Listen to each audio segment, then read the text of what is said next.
Doesn't work. You know, I tell you a true story. A friend of mine,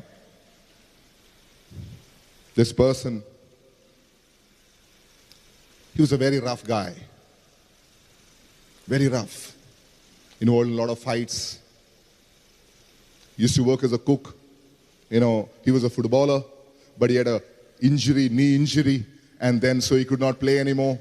He became a cook in one of the reputed five-star hotels. But he was involved in a lot of things. So this young man, along with his friend many years back, went for a retreat, a charismatic retreat, in a place in Goa called Paloti Home. Some of you from Goa may know about it. It's run by the Palatine priests. He went for a retreat. Now his intention of going for the retreat, he was like your age, he was 18 years old. Some of you might be at that age. So his intention to go for the retreat along with his friend was to see if there are any good-looking girls around. That is the reason why he went. Because he was at that age. And then he went for this retreat. He used to smoke, he used to drink. So he had carried his quota in the bag.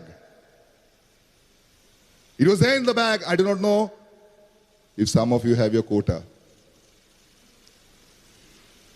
It was, I think, a 5-day retreat. And then this person went for the retreat. It was a retreat conducted by Father Rufus Pereira. I don't know if you've heard of him. Some of you may have heard of him. He passed away some years back. He was, one of the prominent charismatic priests, and then, he went into exorcism and deliverance. And at the age of 80, he passed away some years back. So it was a retreat conducted by him. So this boy and his friend, they went for this retreat, and they were in the dormitory in the night. They were drinking and smoking in the dormitory.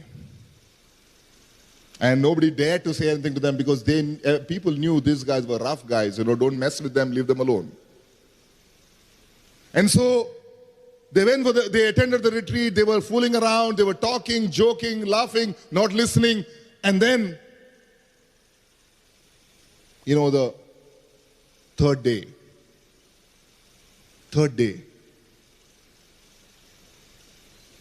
they had heard that sometimes when the priests pray, people fall.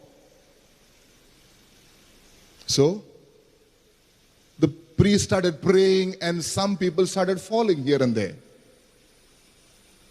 Now, this guy was a football goalkeeper. He was a goalkeeper.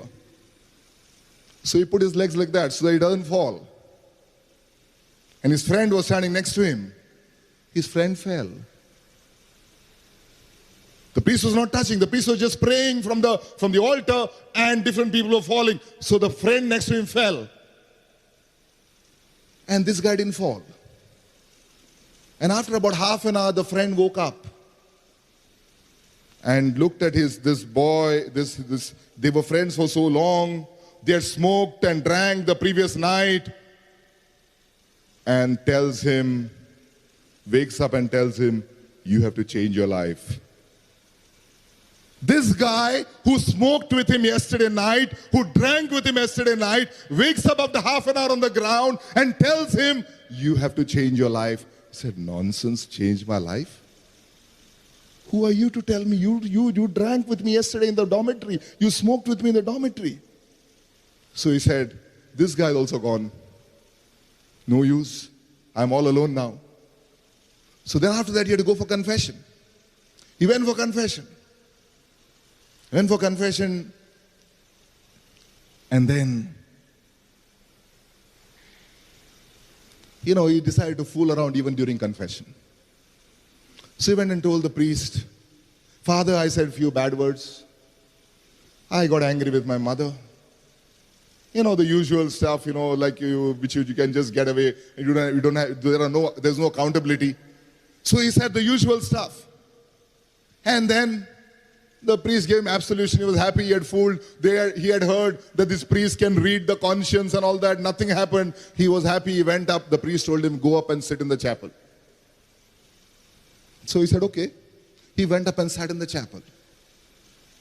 feeling proud of himself that he had managed to fool the priest. But when he sat in the chapel, suddenly the chapel started to grow dark. He says that the chapel started to grow dark and he felt like something is happening. Suddenly before his eyes, he could see a huge jungle, and through the jungle, he saw a man wearing a long white robe, carrying a cross on his back, wounded, and all kinds of thorns piercing him. The man was walking and he was bleeding, and he turned and looked at this boy and said to him, "Come." This boy got so scared, he ran out of the chapel. He had never seen anything like that. He ran out of the chapel. Somebody else was doing his confession. He ran. That poor guy had not finished his confession. He grabbed hold of him. He knelt down next to Father and he said, "Father, there's a man in the chapel carrying a cross." And he said, "Come." Father said, "Just calm down. Just calm down." And after that, Father listened to him. He made a good confession. He made a really good confession. And at the end of the confession, Father said, "Go up and sit in the chapel now." This boy went and sat in the chapel again. And he started to cry. To cut a long story short, this 18-year-old boy who wanted to only find good girls, beautiful girls, this boy is a priest. A Palatine priest now. Praise the Lord. And a good friend of mine. Praise the Lord. My dear friends, God can do anything. He has a call. He will do it. He can do it. You think you can escape from him? You think you can escape from him? That is why God is called the Hound of Heaven. You know what's a hound? You know what's like a bloodhound? A foxhound? It's a dog. What's a dog? It just doesn't give up. It keeps searching for the prey. Keeps searching. He's a hound. And that's why God is called the Hound of Heaven. Because he searches for you and me. He comes looking for you and me. In the midst of our darkness, in the midst and the pits of in the brokenness, he comes looking for you because he has got that call on your life. He needs you. He needs you for the very purpose for which you were created. Every person is created for a purpose. Nobody is created by accident. Nobody. No one. And I do not know what the purpose is, but God knows.